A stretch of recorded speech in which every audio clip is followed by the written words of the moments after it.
할렐루야.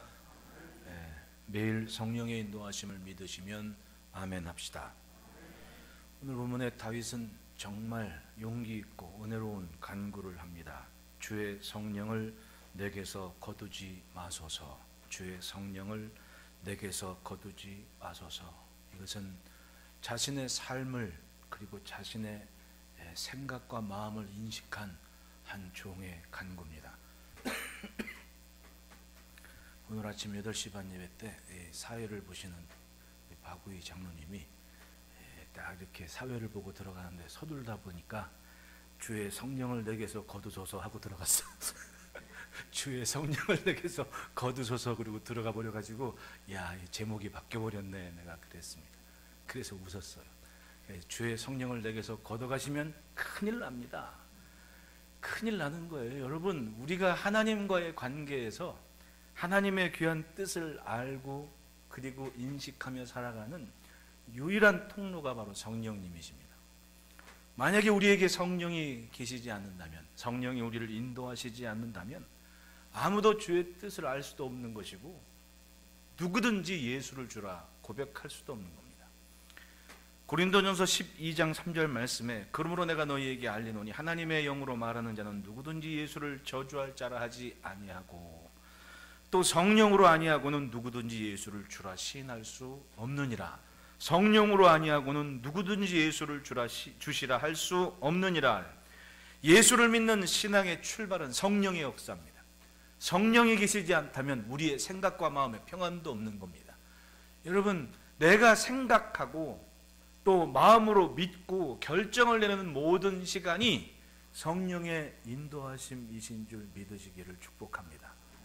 뭐 거창하게 뭘 봤네 어쩐데 내가 보기에 그거 다 허세인 거예요. 솔직히 생각과 마음을 이끄시는 성령의 인도하심은 정말 평범하게 정말 은혜롭게 그 생각 그 자체 그 마음의 상태가 주님의 것이 되도록 사용하신다는 겁니다. 믿으십니까? 내가 하나님이 나한테 이걸 말했고 무슨 내가 꿈을 꿨는데 뭐 이런 사람들은 여러분 멀리 하시기를 바라요.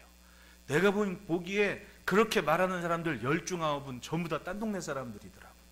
정말 은혜 받은 사람들은요 말없이 묵묵히 묻혀서 이러는 사람들이더라고. 그 사람들은 정말 뭐 자랑할 게 없겠습니까? 자랑할 게 엄청 많아요. 그런데 묵묵히 묻혀서 그냥 살아요.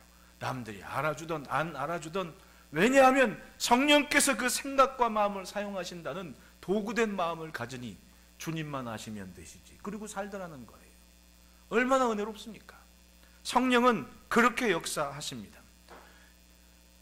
성령께서 이끄셔서 내가 하나님을 주라, 예수님을 주라, 입으로 주시라 시인하며 살 수가 있는 거예요. 그러니까 그 성령이 나로 하여금 내 존재를, 내 가치를 바로 알게 하죠. 집에 주인이 없으면 망가집니다. 아무리 대굴 같은 저택이라도 주인이 없으면 금방 폐허처럼 망가지는 겁니다. 우리 안에 성령이 거하시지 않으면 우리의 삶은 금방 망가져요. 왜? 주인이 분명하지 않기 때문에. 그러니까 사람이 멀쩡한가 아닌가의 차이는 바로 성령의 역사인 거예요. 성령께서 생각과 마음을 주장하시고 탁 붙잡을 때 사람이 멀쩡한 거예요. 그런데 그 성령께 잡히지 않은 사람들은 멀쩡하지 않은 짓을 해요. 가만히 보니 말하는 걸 가만히 듣든지 살아가는 삶의 모습을 보든지 멀쩡하지 않은 짓을 한단 말이지. 뭐 때문에? 성령께 잡히지 않으니, 성령을 쫓아가지 않으니. 여러분, 다 이 안에 성령께서 계세요. 그러니까 예수를 주시라 시인하죠. 문제는 쫓아가느냐 그렇지 않느냐, 지배를 받느냐 그렇지 않느냐가 그걸 결정한단 말입니다. 성령을 쫓아가면 주인을 분명히 하니 딴짓합니까? 쫓아가느라 바쁜 거예요. 쫓아가지 않으니 엉뚱한 것을 따라갈 수밖에 없는 겁니다. 그러니까 다윗은 그걸 안 거예요. 자기 형편을 딱 보니, 여러분, 이 다윗이 등장할 때만큼 이 성령의 역사를 분명하게 알 수 있는 성경이 그렇게 많지 않아요. 왜냐하면 사람 사는 얘기를 정말 적나라하게 표현해 주셨으니까. 사무엘 상서를 시작할 때 보면 이스라엘이 왕을 구하는 시점에 어떤 일이 있냐면 사무엘 선지자가 사울에게 그렇게 얘기해요. 너 이렇게 집에 가다가 사람들을 만나는데 하나님의 영이 너를 붙잡을 것이다. 뭐 이런 얘기들을 쭉 하는 거예요. 그러니까 그 예언하는 무리들을 만났을 때 내게는 여호와의 영이 임하리니, 어떻게? 크게 임하리니 너도 그들과 함께 예언을 하며 변하여 새 사람이 되리라. 이스라엘의 처음 왕은 변하여 새 사람이 된 사람인데 그는 성령이 크게 임한 사람이더라. 그러니까 이스라엘의 처음 왕을 구해서 하나님이 딱 찍어 왕 세운 사람은 성령이 크게 임하여 변하여 새 사람이 된 사람이었던 겁니다. 어림잡아 이때 사울의 나이가 40살이에요. 아들도 있었습니다. 요나단. 여호와의 영이 임한 순간부터 새 사람이 되어 하나님이 함께 하시는 순간 사울은 무엇을 하든지 하나님의 뜻에 맞는 마음을 가져서 자기를 내세우기보다 사람들이 뭐라 그러던 묵묵히 농사하며 있는데 어느 날 전쟁이 난 겁니다. 전쟁이 나서는 이스라엘 12지파에 서신을 보내고 자기 농사짓던 한결이 각을 떠가지고 각 지파에 보내면서 전쟁 벌어졌으니 남자들은 모여라. 그리고 전쟁에 모여서 30만 명이 처음 성령의 지배를 받는 사울 왕. 그 전까지는 농사짓는 왕이었습니다. 근데 그 순간 하나님은 하나님의 영의 인도하심에 따라 전쟁터에 나가서 전쟁에 승리하는 왕의 모습을 입증해 주신 거예요. 이때까지 사울은 성령 충만한 왕이었던 거예요. 그런데 이렇게 저렇게 한 2년여간 지나면서 블레셋이 쳐들어왔을 때 그 2년여간 사람이 획가닥 변한 겁니다. 길갈에서 사무엘 선지자를 기다리라고 번제하고 제사를 드리고 전쟁에 나가면 하나님이 그 전쟁을 이기게 하신다고. 그러면 그 순서를 지켜야 되는데 7일 지나서 7일째 됐는데 선지자는 오지 않고 사람들이 모였는데 뿔뿔이 다 도망가는 겁니다. 그러니까 어떻게 해요? 야, 큰일 났다.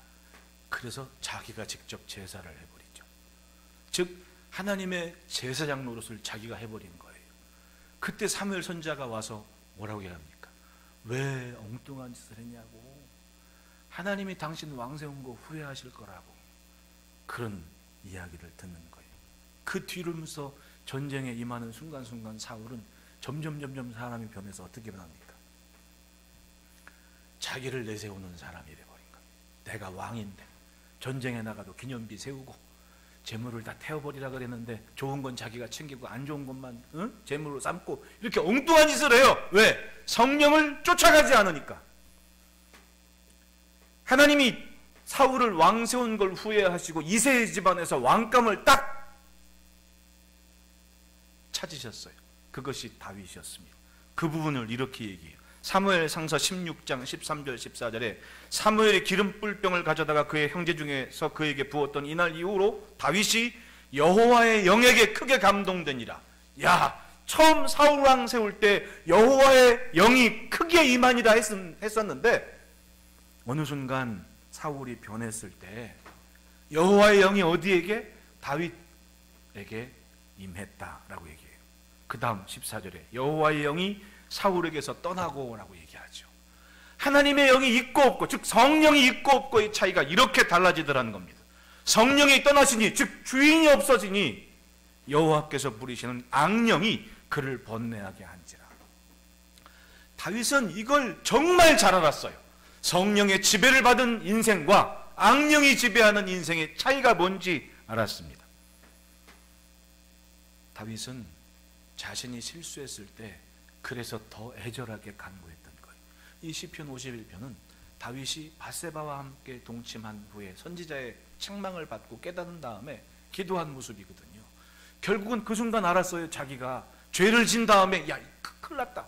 내가 성령을 쫓아가지 않았구나. 성령을 따르지 않았구나. 내 안에 나를 지배하시는 성령의 인도하심을 따르지 않았구나. 그러니 내 정직한 마음을 새롭게 창조하시고 주의 성령을 내게서 거두지 마소서라고 간구하는 거예요. 왜? 성령이 떠난 다음에 사울을 봤거든요. 하는 것마다 자기 중심, 자기 명예, 자기 이름 내세우면서 하나님의 뜻과는 영 상관없는 곳으로 달려가 버리는 악령이 지배하는 인생이 어떤지를 받았습니다. 사실은 다윗은 여호와의 영이 크게 임하기 전부터도 사울이 불러가지고 가서 왕궁에서 이 악기 연주하고 막 그랬잖아요. 그래서 다윗은 어려서부터 저 악령의 지배를 받는 모습이 뭔지 알았던 거죠. 그러니까 얼마나 무서웠겠습니까? 내 비록 죄인이지만 주여 나를 떠나지 마시고 나를 좀 새롭게 해주십시오라고 간청하고 간구했던 거예요. 우리아의 아내 밧세바와 동침했습니다. 큰 죄죠. 그냥 죄가 아니었습니다. 이걸 참 가만히 보면 부하들은 열심히 나가서 전쟁하고 있는데 밧세바 목욕하는 거 훔쳐보다가 어떻게 해가지고 동침을 했단 말이죠. 죄를 진 거예요. 그러면 어떻게든 회개하건 정신 차리건 뭔가를 했어야 되는데 죄를 지은 사람의 특징이 있어요. 좀 덮어버리고 싶고 감춰버리고 싶고. 그러니까 이게 머리를 쓴 거예요. 어떻게? 자, 성령께서 계시는데 그 생각과 마음이 선한 것이 아니라 악한 것으로 가더라. 전령 보내서 우리아를 집으로 불렀습니다. 왕한테 밥상 탁 차려주고 맛있게 먹고 집에 가서 잠자라고 그랬더니 우리아가 내 부하들이 전쟁터에서 전쟁하고 있는데 내가 어떻게 집에 가서 편히 자겠냐고. 그러니까 다윗이 야 이거 가야 되는데 그러다가 막 또 술을 진탕 먹이고 밥상 차려주고 집에 가서 자라고 집에 가. 우리아가 절대로 집에 가지 않는다고. 그리고 나서는 전쟁터로 그냥 가버린 거야. 다윗이 이게 잔꾀를 부렸는데 이게 안 통한 거지 뭐예요. 그러니까 어떻게 더 나쁜 짓을 생각합니다. 안 되겠다. 전령아 일로 와라. 너 이거 내가 편지 써줄 테니까 저 요압 장군한테 가가지고 내가 준 편지를 절대로 다른 사람 못 보게 하고 장군만 봐야 된다. 내용인즉슨 성을 공략할 때 우리아를 제일 앞에 세워라. 그리고 싸움이 맹렬해질 때 군대를 뒤로 물려라. 왕이 자기 충신을 향한 서신을 그렇게 보내고 막 요압이 그걸 딱 장군이 받아들고 도대체 왕은 무슨 뜻일까? 그건 누가 봐도 우리아를 죽이라는 얘기였던 거예요. 그걸 누가 한 거예요? 죄진 다윗이 죄를 덮기 위해서 잔꾀를 부리더라는 겁니다. 나쁜 짓을 하면 거짓말을 하게 돼 있는 거예요. 속이게 되는 겁니다. 이 일련의 과정들이 무엇 때문입니까? 내 마음이 망가졌고 내 영이 성령을 쫓아가지 않는다는 것. 그걸 다윗이 깨달은 거예요. 그러니까 주의 성령을 내게서 거두지 마소서라고 간청했죠. 공교롭게도 아무도 모르고 자기랑 밧세바랑만 아는 그 일을 선지자 나단을 통해서 책마로 꾸짖지 않습니까? 왕이시여, 어떤 부자가 양 엄청 많이 가지고 있는 부자가 어렵사리 양 한 마리 키우고 있는 사람 양 뺏어서 잡아먹었답니다. 그랬더니 다윗이 화가 나가지고 세상에 그런 나쁜 놈이 어딨냐고 당장 잡아오라고. 선지자가 당신이 바로 그놈이라고. 당신이 바로 그놈이라고. 깜짝 놀랐습니다. 나는 죄를 감춘 줄 알았습니다. 선지자가 알았습니다. 하나님이 알고 계십니다. 그리고 통에 자복하며 주여 내 마음을 새롭게 하시고 창조해 주시고 주의 성령을 제발 걷어가지 마십시오라고 간구한 것이 이 시편 51편의 내용이에요. 나를 정결케 해달라고. 말씀 앞에 자신의 부끄러움을 깨달았습니다. 생각해 보십시오. 그 죄를 짓고 얼마나 하루하루 가시방석이었겠냐고. 에? 게다가 나중에 나오죠. 애를 낳는데 애가 어떻게 됐어요? 시름시름 앓기 시작합니다. 다윗이 밥도 금식하면서 애처롭게 기도합니다. 그렇다면 그 시간까지 다윗은 밧세바의 사위에 온전치 않은 그 모습을 가지고 적어도 1년 동안 불안불안 마음이 막 쿵닥쿵닥하면 성전에 올라가도 기쁨도 없고 쿵닥쿵닥쿵닥 하면서 그렇게 1년을 살았을 거 아니에요. 그리고 마지막 일주일 애 낳고 나서 살려달라고 간청하고 밥도 안 먹고, 그런데 결국 그 애가 죽은 거예요. 그러니 그 1년여간 다윗은 얼마나 고통 속에 살아야 됐냐고. 뭐 때문에? 성령의 임재하심 속에 주를 따라간 것이 아니라 내 맘대로 내 뜻대로 내 욕심대로 살다 보니 성령과 상관없이 생각과 마음의 평안을 주는 성령의 역사가 다윗에게는 없더라는 거지. 다 누려도 불안한 삶이 있는가 하면 부족해도 평안한 삶이 있어요. 차이가 뭐겠습니까? 성령의 역사죠. 사도 바울께서 말씀하신 그 편지를 받았던 이 초대교회 성도들의 생각을 한번 보십시오. 예수 믿는 것이 박해와 환난의 이유였는데, 근데 사도께서는 항상 기뻐하라고, 평안하라고, 성령께서 너희들 마음 평안을 주실 거라고 이런 편지를 한 겁니다. 그렇다면 그렇게 어려운 시절을 사는데 생각과 마음은 평안해요, 안 평안해요? 평안하다. 뭐 때문에? 성령께서 평안케 하신다는 거지. 아무리 힘겹고 어려워도 성령은 만족을 주시고 감사를 주시고 평안을 주시는 거예요. 그런데 누릴 것 다 누려도 가시방석이고 늘 불안한 사람이 있습니다. 뭐 때문에 그래요? 성령을 쫓아가지 않아서. 제가 이등병 때 전방에 파견을 나가서 지원을 나간 적이 있는데, 저희 부대에서는 그 최전방이었습니다. 산꼭대기. 근데 그때 막 제대를 앞둔 그 중사 한 분이 계셨어요. 근데 생김새가 막 그 뽀빠이처럼 생겨가지고 뽀빠이 중사님이라고 내가 그런 기억이 나는데, 그분이 마음이, 얼굴이 그렇게 얼굴은 새카만데 표정은 그냥 늘 웃는 표정이야. 군인인데도 막 그렇게 뭐 그분 입에서 뭐 욕 나오는 것도 없고 뭐 가끔 거친 말은 해도 웃으면서 그렇게 하는 정도였어요.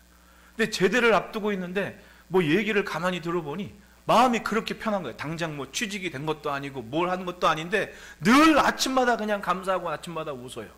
그러면서 어느 날 아침 시간에 이제 라면을 끓여가지고 이게 딱 갖다 드렸는데, 그 식판에 라면 하나 놓여 있고 그 부대김치 그 막 그냥 양배추 묻혀가지고 있는 그 김치 하나만 있는데, 그걸 그렇게 처음 봤어요.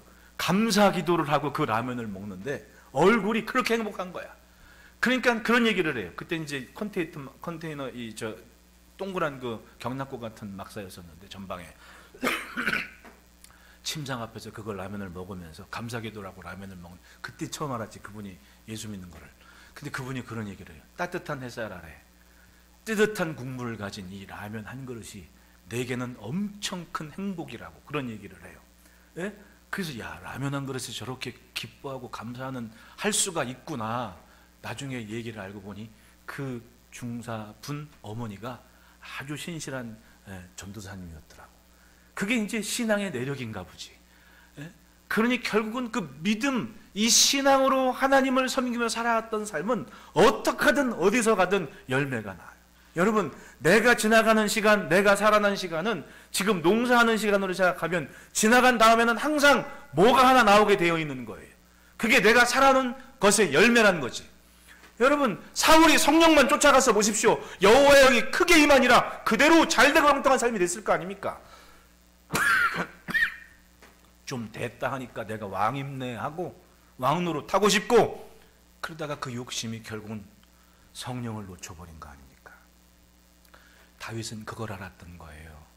내 비록 왕이지만, 전쟁마다 승리한 왕이지만 잠깐의 욕심이, 잠깐의 정욕이 지킬 것을 지키지 못했다. 그걸 깨닫고 간구하는 거예요. 내게 정직한 영을 새롭게 하시고 내 마음을 새롭게 창조해 주시고 주의 성령을 내게서 거두지 마소서. 떠나실 줄 알았던 거지. 그러니까 간청을 한 겁니다. 주의 성령을 내게서 거두지 마소서. 10절 11절 한번 같이 읽어보겠습니다. 시작. 하나님이여 내 속에 정한 마음을 창조하시고 내 안에 정직한 영을 새롭게 하소서. 나를 주 앞에서 쫓아내지 마시며 주의 성령을 내게서 거두지. 우리도 마찬가지예요. 성령이 없으면 우리는 껍데기입니다. 악령의 지배를 받을 수밖에 없어요. 말씀 그대로입니다. 여호와의 영이 그에게서 떠나니라. 그 다음 여호와께서 부리신 악령이 그를 번뇌하게 한지라. 따라합시다. 성령이 아니면 살아도 죽은 것이다. 살아있는 것 같은데 이미 죽었어요. 성경을 보면 사울은 성령이 임한 순간 암몬과의 전투에서 혁적한 공을 세우고 왕의 존재감을 인정받았습니다. 성령께서 하신 역사였습니다. 다윗은 늘 성령의 인도하심 속에 살았습니다. 적진을 누비면서도 평안했고, 여러분, 다윗이 전쟁에 이긴 것이 군사력이었습니까? 천만에요. 군사력이 아니었어요. 순간순간 하나님을 놓치지 않고 기도하는 그 성령의 인도하심을 따르는 것 때문에 다윗이 승리했지, 재력이 아니었고 군사력이 아니었어요. 성경을 보면 블레셋이 쳐들어왔을 때 그 마지막 블레셋을 정복하는 전쟁 얘기를, 나는 그 얘기가 정말 좋아요. 뭐냐면 다윗이 블레셋과의 전쟁, 마지막 전쟁을 앞두고 불안했는데 하나님께서 말씀해 너는 뽕나무 밭에 숨어 있다가 뽕나무 위에서 사람 발자국 소리가 나면 그 다음에 쳐들어가라, 이런 얘기를 해주신 거예요. 참 쉽죠, 성경이. 그랬더니 다윗이 가만히 숨어 있다가 블레셋 쳐들어왔을 때 진짜로 머리 꼭대기 뽕나무 위에서 우르륵 하면서 사람 발자국 소리가 나더라는 거지. 그 다음 와 하고 뛰어나가는데 이겼어요. 결국은 그 하늘 꼭대기에서 다니는 사람들은 뭐냐고, 사람인지 뭔지 모르지만 주 성령의 역사가 적군들을 흐트러 놓더라는 거 아니에요. 이스라엘의 승리는 군사력이 아니었어요. 하나님의 영의 인도하심을 따른 순간 그들은 이겼지. 하나님의 전쟁이었던 거예요. 사무엘서 7장에 사무엘이 미스바에 모여서 정말 하나님 잘못됐습니다 회개하고 막 그랬을 때 블레셋 쳐들어왔습니다. 그때 어떤 일이 벌어졌어요? 블레셋 지정에 정말 정성껏 번제를 드리고 하나님 앞에 죄를 자복하고 회개하며 주의 임재를 구했을 때 블레셋 진영에 우레와 번개가 쳤다 그래요. 그 다음 자기들끼리 전쟁했습니다. 자기들끼리. 그건 뭡니까? 내가 가진 것으로 이기려 하는 거 어리석은 거예요. 성령의 인도하심을 따르고 한 번이라도 하나님의 내 마음을 좀 새롭게 창조해 주십시오, 주의 성령을 내게서 거두지 마십시오, 간청하는 그 심령이 하나님의 승리를 맛보는 그런 인생이 되는 거예요. 여러분, 성령을 놓치지 마시기를 축복합니다. 성령은 우리의 삶에 큰 에너지가 됩니다. 다윗은 자신의 삶의 존재감과 자기의 존재의 핵심이 뭔 줄 알았습니다. 그래서 하나님이여 내 속에 정한 마음을 창조하시고 내 안에 정직한 영을 새롭게 하소서, 나를 주 앞에서 쫓아내지 마시며 주의 성령을 내게서 거두지 마소서. 이대로라면 주님 앞에서 쫓겨날 줄 알았던 거지. 왜? 사울이 그랬으니까. 망가진 자신의 삶을 인정했습니다. 직시했습니다. 자신의 교만과 나태함과 욕심에 찬 상태가 주의 성령을 떠나버리게 한 것을 알았습니다. 예, 앞서 말했듯이 근 1년여간 아마 폐인처럼 살았겠지. 성전에 올라가도 기쁨도 없고 걱정 근심 떠나지 않고 좌불안석하며 가시방석 위에서 그렇게 살았을 겁니다. 언제까지? 나단의 책망을 듣기 전까지, 선지자의 책망을 듣기까지, 당신이 그 나쁜 놈이요 라고 말씀하시는 선지자의 음성을 듣기까지. 하나님이 하신 순간 그는 인정할 수밖에 없었습니다. 주의 말씀과 뜻을. 그래서 회개했던 거예요. 여러분, 이스라엘의 왕이었는데 성소에 오르는 것이 기쁨이 안 된다. 얼마나 이게 불안한 삶이었겠냐고. 여러분, 예배당 올 때 기뻤어요? 안 기뻤어요? 이거 8시 반보다 소리가 좀 작은데? 8시 반에는 기뻤어요! 그래가지고 나도 기뻤는데. 저는요, 교회 올 때마다 신나고 좋아요. 지금도. 난 그래서 그게 감사해요. 저 쌍문역 사거리 좌회전 딱 차선 선 순간 마음이 막 콩닥콩닥 뛰어요. 막 지금도. 솔직히 뭐 한 근 1년 반인가 막 이거 앞에 공사하고 먼지 나고 막 있으면 집에서는 기침이 안 나는데 이 근처에 오면 기침이 막 나고 막 그래요. 막 어쩔 수 없이 먼지 때문에. 막 기계 소리 막 그 무슨 약품 냄새 드드드드 막 그래가지고 아주 정신머리 없는데, 근데 일단 쌍문역 사거리만 오면 신나는 거예요. 자유에 서 있으면. 그래도 성전이고 예배하는 장소고, 예배당에 올 때마다 이렇게 보면 앉아 계셨던 그 자리가 다 생각, 있던 여 자리, 이 자리는 누가 앉던 자리, 이 자리는 누가 하는 자리, 그거 뭐 새벽에 기도하러 앉기 전에 한번 휘둘러 보면 다 생각나죠. 이 자리에 누가 앉아 계시고. 그래서 기도하는 건데, 예. 그래서 기도한다. 얼마나 신납니까? 기뻐요. 예배하는 게, 성전이 어떤 모습에서건, 한 번으로건 뭐 10번으로건 기쁨이 있다는 것은 주께서 나를 지금 이끄신다는 거예요. 믿으십니까? 예배하기 위해 성전 내는데 왜 안 기뻐요? 아버지 집에 올리는데 뭔 걱정이 있습니까? 믿음의 문제고 성령의 문제예요. 예. 불안에 떨던 사울은 끝내 어떤 최후를 맞습니까? 성령이 떠나버리니까 결국은 무당을 찾아가더라고. 그걸 봤잖아요, 다윗이. 예? 얼마나 마음 아팠겠습니까? 그래도 자기 왕이었고 자기 장인 아니에요, 사울이. 근데 무당을 찾아가는 거예요, 무당을. 죽일 수 있는 시점도 있었습니다. 근데 어떻게? 성령께서 그걸 허락하지를 않죠. 옷자락은 잘랐어도 그것 때문에 마음이 아팠던 게 다윗이에요. 왜? 하나님의 기름 부음 받은 왕인데 왕에 대해 아무리 자기를 죽이려 해도 함부로 말하지 않았습니다. 왜? 하나님의 기름 부음 받은 왕인데 어떻게 함부로 얘기해요? 그것이 다 무엇 때문입니까? 성령을 쫓아가고 성령의 지배를 받았기 때문에. 여러분, 우리 성령 충만합시다. 성령을 쫓아갑시다. 내 안에 계신 성령이 막 흘러넘치도록 하는 것은 결국은 내가 주를 쫓아가는 삶에 있는 거예요. 내가 고백하는 입술에 있는 거예요. 말과 삶이 주의 것 되시기를 축원합니다. 그래서 다윗이 간구해 정한 마음을 창조해 주십시오. 하나님이여 내 속에 정한 마음을 창조하시고 내 안에 정직한 영을 새롭게 하소서.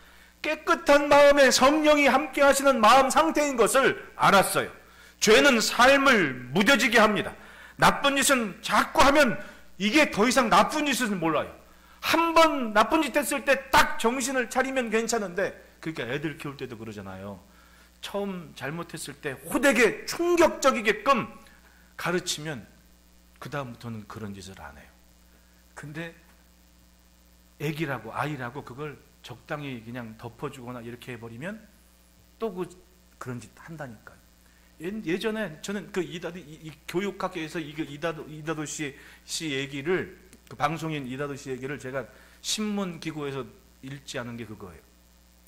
프랑스 엄마들은 애가 5살이어도 뭐 아무리 애여도 에펠탑 광장 앞에서 뺨을 때리는데 애가 잘못하면, 여러분 그 많은 사람들 앞에서 애가 뺨 맞는 거 엄청 수치잖아요. 근데 그걸 한대. 왜냐하면 그 한 번의 수치가 나머지 평생을 그 짓 안 하게 만든대. 그게 이다도 씨 생각이었다는 거예요. 어리다고 모르는 게 아니라는 거야. 다 안다는 거지. 애기들이 야가가지고, 여러분 요즘은 사춘기도 초등학교 때 다 끝난다면서요. 시온이가 사춘기인가? 초등학교 2, 3학년 때 다 끝난대. 그러니 애기라고 적당히 넘어갈 게 아니라는 거지. 뭔가 잘못했을 때 호되게 잘못된 깨닫게 하는 그 과정이 없으면 2번, 3번 아무렇지도 않게 죄를 짓는다는 거지. 그게 바로 마음의 상태입니다. 그러니까 다윗이 그걸 안 거예요. 돌이켜보니 자기가 얼마나 나쁜 짓을 했는지 정신이 차려진 거야. 우리야 불러들여서 죽이려 했지, 죄를 덮으려 했지, 결국은 죽였지. 그러니 이 마음이 망가진 것을 알았어요. 주여, 내게 정직한 마음을 창조해 주십시오. 창조해 주십시오. 다시 만들어 주십시오. 천지를 창조하신 주님도 우리 마음만큼은 정말 정성을 들이십니다. 우리의 생각과 마음 보십시오. 하나님의 호흡이 담겨 있습니다. 그냥 한 번에 짠 하고 새롭게 하시는 것이 아니라 마치 가시를 뽑듯이 신중하게 하나씩 하나씩 나를 만들어 가시고 나를 인정하시죠. 나로 하여금 성령을 쫓아가며 하나하나 고백하게 만들어 주십니다. 그러니까 처음 은혜 받고 막 기도할 때는 막 파노라마처럼 영화처럼 쭉 필름 돌아가면서 나도 모르게 예수 믿기 전에 잘못한 것도 막 회개하고 되고 막 그러잖아요. 여러분 안 그렇습니까? 예전에 저 초등학교 때 학교 갈 때 왕 눈깔 사탕 그거 훔쳐먹은 거 지금 가끔 얘기하지만은, 예전에는 준비물 산다고 학교 앞에 문방구 앞에 가면 문방구집 엄청 막 애들이 뭐 전교생이 거기서 다 준비물 사는데, 그 예전에는 그 문방구집 앞에 그 이렇게 유리 상자가 있었어요. 칸막이 이렇게 딱 쳐가지고 사탕들을 이렇게 눈깔 사탕 같은 거 막 이렇게 막 팔고 그랬습니다. 근데 주인 아주머니 아저씨가 막 스케치북 팔고 막 연필 팔고 색연필 이걸 일어나라고 앞에 있는 눈깔 사탕 통은 전혀 신경이 안 가는 거야. 바로 그때 그 타이밍에 이야, 내 손이 나도 모르게 그 달달한 사탕의 유혹에 끌려서 눈은 저기 있는데 손은 일로 갔어. 그걸 그때는 몰랐는데 나중에 예수 믿고 기도를 하는데, 야, 그때 그 마음의 떨림이 생각이 나더라고. 깜짝 놀랐습니다.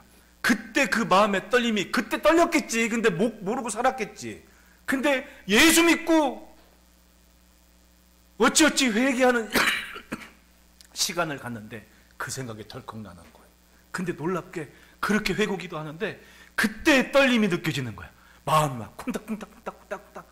그 주변에 모든 시선들이 있는데 한순간 암흑이 돼버리고 나와 그 주인 아저씨의 그 바쁜 눈빛만 딱 보면서 내 손은 어느새 사탕을 집어들고 있는, 그리고 교문 들어갈 때까지 마음이 쿵탕쿵탕쿵탕. 야, 드라마 같은데 생각이 나더라니까요. 그게 내 마음에 그 죄를 하나씩 하나씩 주님이 뽑아내시는 거겠지. 우린 안 그렇습니까? 새롭게 나를 만들어주신 하나님의 손길이 그렇게 시작되는 거예요. 따라합시다. 마음이 치료되면 삶이 바뀐다. 전에는 즐거움도 없고 늘 번민과 고뇌만 있는데, 성전에 가도 감사와 기쁨도 없는데 아버지 집에 와도 즐거움이 없는 이 불쌍한 인생들. 12절 보십시오. 주의 구원의 즐거움을 내게 회복시켜 주시고 자원하는 심령을 주사 나를 붙드소서. 더 이상 끌려가는 삶이 아니라 하나님을 즐거워하는 삶. 여러분, 죄를 품고 살아봐야 즐거움이 없어요. 그 다음엔 옆에 있는 사람이 다 왼수야. 그런데 마음이 새로워지고 예배를 회복한 순간 기쁨이 있고 평안이 있습니다. 항상 즐거운 거예요. 라면 한 그릇 앞에 놔도 감사 기도할 수 있을 만큼의 즐거움이 있는.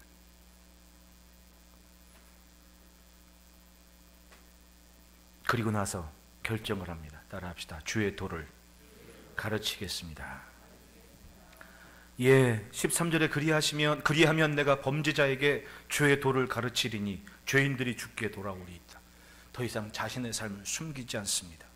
하나님이여 나의 구원의 하나님이여 피 흘린 죄에서 나를 건지소서. 내 혀가 주의 의를 높이 노래하리이다. 주여 내 입술을 열어주소서. 내 입이 주를 찬송하여 전파하리이다. 자신의 경험이, 자신의 삶이 다른 죄인들에게 생명의 길이 될 것을 선포하여 주의 도를 가르치겠다고 선언을 한 겁니다. 여러분, 은혜를 받은 다윗은 이 기쁨과 즐거움이 자기만의 것이 되어서는 안 된다고 생각을 합니다. 죄를 품고 사는 사람들이 얼마나 이 땅에 많습니까? 죄로 인해 아픈 사람은 길이 없는 줄 알고 포기하며 살아요. 그냥 죄인으로 사는 겁니다. 삭개오 보십시오. 예수님 만나기 전까지 그냥 그렇게 살았잖아요. 안 그래요? 다 죄인이래. 자기 보고. 자기는 그냥 열심히 사는 것뿐인데 다 자기 보고 손가락질하고 죄인이래. 그런 줄 알고 살은 거예요. 언제까지? 예수님 만나기 전까지. 그런데 희망이 있었습니다. 갈릴리에서 등장하신 예수라는 분은 나를 그냥 그대로 안 두실 것 같은, 내 존재감을 확실해 주실 것 같은 마음이 들어서 여리고로 지나가실 때 이 돌무화과 나무 앞에, 뽕나무라고 번역된 이 나무가 현지에는 돌무화과 나무라 그러거든요. 그 나무 위에 올라가 가지고 예수님 쳐다보려고 그렇게 막 쳐다보고 있는데 그 주님이 나를 딱 쳐다보시는 겁니다. 삭개오야 내려와라. 내 이름을 알고 계시더라는 거지. 기뻐서 주님 영접하고 자기 집에 들어있는데 사람들이 그렇게 손가락질하는 그 죄인의 집에 주님이 직접 오셔서 오늘 구원이 이 집에 임했다라고 선포하시는 주님을 만난 겁니다. 할렐루야. 드러난 죄인이었는데 그 죄인이 주님 앞에서 완전히 새로운 삶의 존재감을 갖는 인생으로 거듭나게 됐다는 거예요. 사람들은 눈만 피하고 입만 막으면 되는 줄 압니다. 그런데 그게 아니에요. 주님은 알고 계셨던 거죠. 따라할까요? 조사하면 다 나와. 여러분, 아무도 모르고 나랑 밧세바만 아는 줄 알았어요. 근데 선지자의 입을 통해 표현된 그것은 정말 큰 부끄러움이었습니다. 다윗은 깔끔하게 그걸 인정해요. 감춰서 욕 안 먹었는데 나중에 욕을 그냥 다 먹었어요. 그게 어떤 사건이에요? 선지자의 꾸지람 속에 자신의 집안에 그것 때문에 이루어지는 좋지 않은 일이 일어나는데 압살롬이 반역을 했습니다. 그리고 쫓겨나갔는데 베냐민 지파의 시므이라는 사람이 아주 욕도 그런 욕이 없어. 그냥 온갖 욕을 다 퍼붓는 거예요. 그러니까 아비새가 야, 그 욕을 다 받고 계시냐고, 우리 군대가 없냐고, 당장에 단칼로 칩시다 그랬더니 다윗이 뭐라 그래? 내비둬라. 욕 먹을만 하니 욕 먹겠지. 그리고 머리를 풀어헤치고 우리로 간 거예요. 다윗은 안 거예요. 자신이 얼마나 잘못된 길을 걸었는지. 그러니까 아유, 욕 먹어도 싸지 뭐. 그리고 갔던 거지. 우리말로 얘기하자면. 예, 그냥 있지나 살아온 삶은 반드시 언젠가 튀어나게 되는 거예요. 흔히들 얘기하는 갑툭튀가 아니에요.